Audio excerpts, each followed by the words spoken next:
Comment réaliser un mur en pierre maçonnée? En plus de la caisse à outils traditionnelle, il nous faut des blochets, un tétu, une pointerolle, une chasse, une massette, un taillant, une brosse métallique. Côté matériaux, on vérifie que tout est bien sur le chantier. De la pierre en moellon, du mortier de pose, du mortier de joint, de l'hydrofuge. Pour votre sécurité, n'oubliez pas les gants, le casque, les lunettes, les protections auditives, les chaussures de sécurité. La préparation du mortier sur chantier nécessite de vérifier la compatibilité de la chaux avec la pierre utilisée. Référez-vous au DTU 20.1 pour plus de précision. Première étape, la préparation. Réalisez le gabarit du mur souhaité, réglé selon l'aplomb et le fruit désiré. Fixez 2 cordeaux, espacés d'environ 40 cm le long des piges. Ceux-ci vous permettront de dégauchir le mur. Repérez au sol la position de votre première assise. Deuxième étape, le mortier de pose. Le mortier de pose est un mortier bâtard ou chaux-ciment. Sa composition varie selon la nature de la pierre utilisée.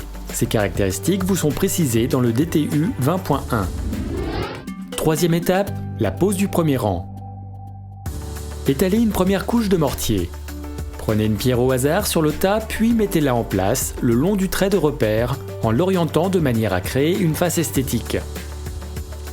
Tassez le mortier pour caler la pierre.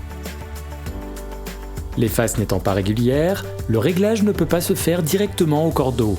Le mur sera alors dégauchi en réalisant un contrôle visuel de l'alignement des pierres avec les 2 cordeaux.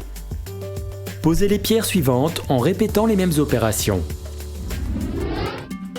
Quatrième étape, la pose des rangs suivants. Étalez du mortier sur le premier rang de pierres tout en remplissant les joints verticaux. Positionnez une pierre en recouvrant au maximum les joints verticaux afin de ne pas créer de coups de sabre. Au besoin, des petites pierres ou moellonnailles serviront à caler les moellons ou à combler les joints. Certains blocs de pierre nécessitent d'être en partie taillés pour s'ajuster au mur. Le tétu vous permettra de réaliser la plupart des coupes sur des pierres calcaires grâce à sa pointe et à sa face concave.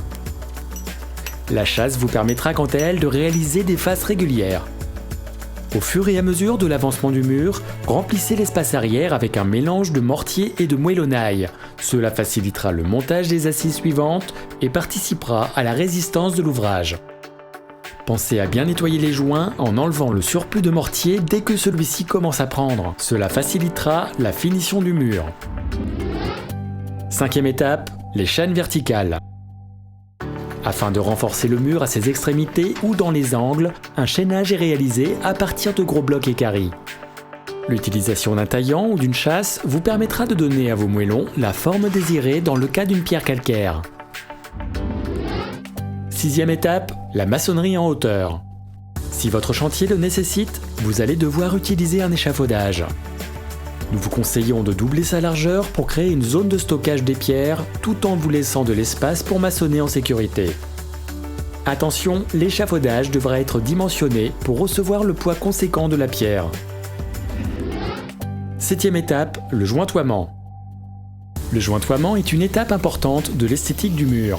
Il peut être réalisé de manière mécanique ou manuelle en fonction du type de pierre, de la surface et du résultat attendu. Le mortier réalisé à la main, en bétonnière ou au malaxeur, est principalement composé de chaux hydrauliques et de sable fin. Son dosage dépend du diagnostic du support, de la nature des matériaux, du mortier en place, du choix du sable et également de sa capacité à passer en machine. La couleur finale des joints dépend du type de chaux, du type de sable ainsi que de leurs proportions. Veillez donc à respecter précisément la composition des gâchets pour obtenir une couleur de joint constante. Vous pouvez également utiliser un mortier industriel prédosé. Remplissez les joints.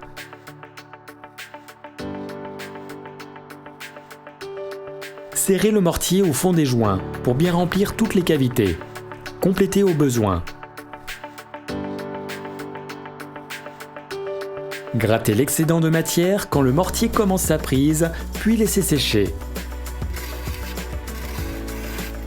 Lorsque le mortier est suffisamment sec, réalisez le niveau de finition prévu dans les dispositions du marché.